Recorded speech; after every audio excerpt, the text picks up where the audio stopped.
On this digital media clip, we're going to discuss situation awareness. Situation awareness breaks down into 4 key concepts. They are state of mind, subconscious drivers, perception failure, and professional integrity. So let's look at state of mind.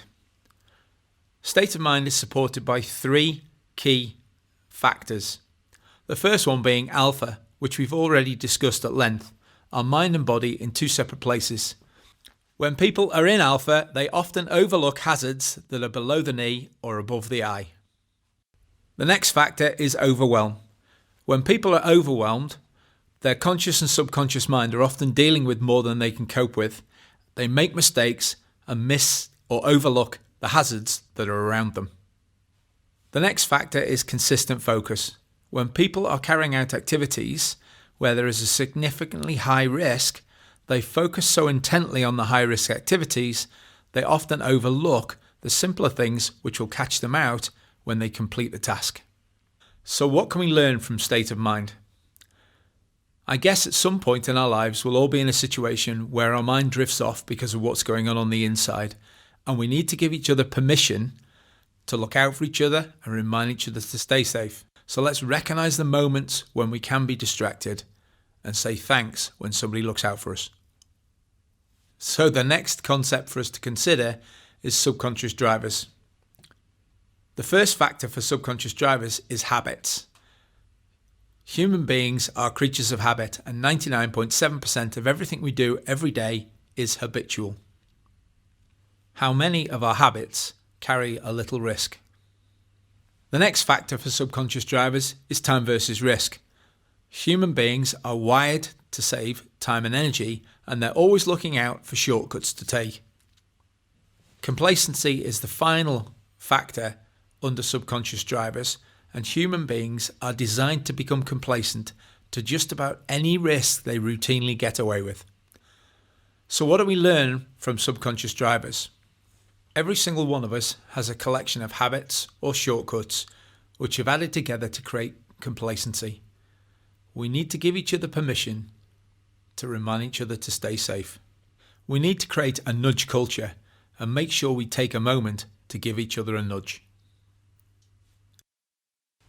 So the next key concept is perception failure. And perception failure is supported by 3 factors. The first one is personal risk perception. Personal risk perception means because we are so good at what we do every day, human beings are inherently positive and don't see themselves having accidents, which means most of us will do tasks that have risks in them, yet not see the risks we're taking. The second factor is workplace blindness or practical drift. When a collection of habits, personal risk perception, and shortcuts are added together and they become our routine on a daily basis, our standards drift over a period of time.